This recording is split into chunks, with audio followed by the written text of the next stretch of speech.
นี่ตอนนี้ก็มาหดห่วยแล้วมาบ่โอมบ่โอมนำหน้าได้บ่โอมอาการเครียด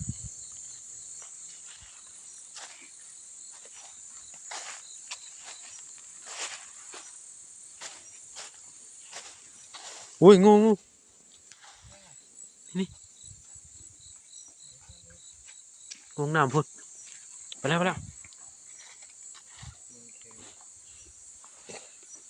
นี่บ่โอมเฮาบ่โอมหากินหมานบ่โอมพี่นะโลขึ้นพี่นะโลขึ้นนะจังโลลงอีกโอ้ยไอ้หน้าอีกนายกว่าบ่หน้าอะไรเขียนน้อยดังขึ้นตัวไปก็เห็นหนาเลยไปชี้มันมีห้องน้ำดิ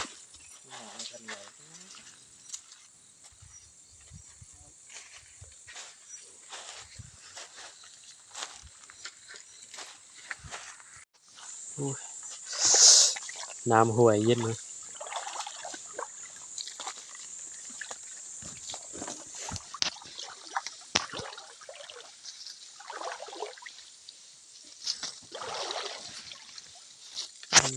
หาเงินเขียดตามห่วยเลย